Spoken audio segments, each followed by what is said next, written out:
So, hi Marinor. Hi po. Yeah. So, you're playing Julia for the second time around. Ayan.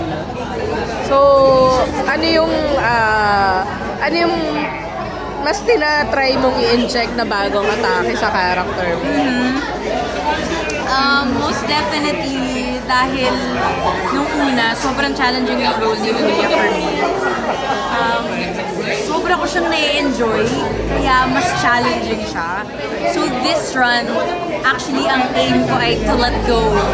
Because if you let go, mas marami ka pang may isip na ideas. I'm sure mas marami pa akong ma-explore. So I aim to really start with breathing and letting go. And then we'll see. So, bakit ang ganda ng boses mo? Thank you po.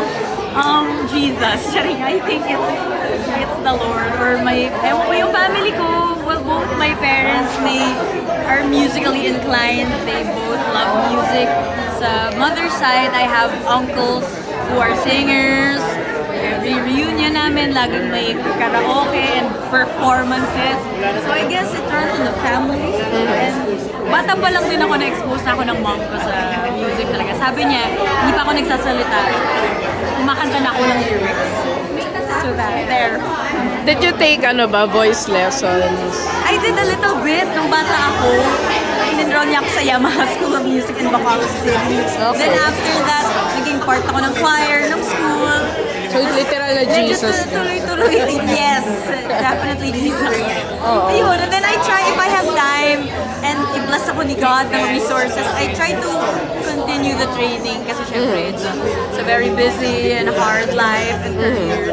So as much as possible, gusto ko matuto para tumagal pa tayo sa industry. Yeah, so, si Jolina Magtangalang isa sa mga nanay mo, di ba? Yes, si Mom. Yeah.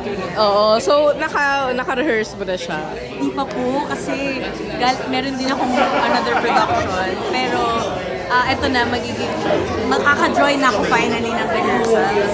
I'm blessed to have maraming productions. Pero syempre sobra akong blessed na makabalik sa Walang Alay kasi it opened a lot of opportunities for me.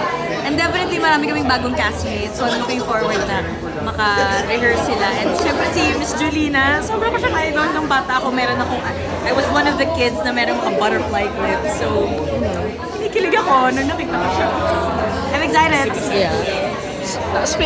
Aside from Jolina, sino pang ibang mga artista ang idol mo and iniisip mo maka-work in the future, whether sa stage or... As in like in general?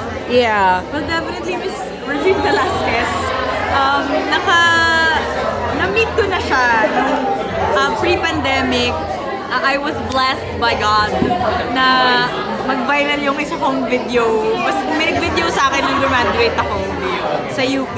Tapos umabot sa kanya yung video. Binigyan niya akong gown. Wow! Oh my God! Pero hindi ko siya, I wasn't able to sing with her. So yun yung next kong pangarap. Sana makasama ko siya at makakanta ko siya. Ano bang video yun? Hindi ako familiar. Like, a few singing. So, bakit? Yeah, graduate ako po sa UP noong 2019. Oo. Tapos sa theater arts, usually paandar pag gumagraduate. So people dance, students, parang may strut, ganyan. Tapos I was very sleepless. So, sobrang impulsive. Hindi ko alam kung saan ko nakuha yung confidence, pero wala akong tulog nun. So, kumanta ako ng Atlas habang nagmamarch to get my diploma. And then may nag-video. And then in-upload. Tapos nag-viral. Tapos na yung nag-viral, kinontak ako ng ASAP ng ABS. Oh my God. Tapos nung kinontak ako, binigyan ako ng gown ni Miss Regine. And then nung binigyan niya akong gown, ginest na nila ako, like pinasing nila ako sa ASAP. That was back in 2019. Like one of the best moments of my life. Sino mga na-meet mo artista sa ASAP? And ano yung first impression mo sa kanila? Nakakanta ko dun, sobrang magagaling na singers. Like sila Morissette, sila Clarice, who's very famous now. Sila Jonah, and may boys din, like sila Bugoy. And many more. They were all so nice. Kahit mabilis lang yung time ko with them, kinongratulate nila ako. Si Miss Kyla din naman ko. Kinongratulate nila ako sa pag-graduate at sa pag-trend. Anong favorite song mo? in life, in general, Yeah. and then? In Wow. life, in ano, di ba? Okay. Iba-ibang occasion gusto Okay, mo. okay. Hindi, in life in general. That's a hard question kasi sobra akong hilig sa songs, sa music. Siguro at the top of my head, Blackbird by the Beatles. Interesting very ano yun, classic. Very lola ako. Iniisip ko nga parang bearded song parang di pala. I like Why chill, that song? It's a very beautiful song. Kasi parang, I think in my past life, I was trapped or something. Charing, like a bird. So parang nag-resonate ako dun sa You Just Wanna Fly. And Beatles, sobrang akong favorite. Their songs, parang warm hug. Like a warm embrace. So,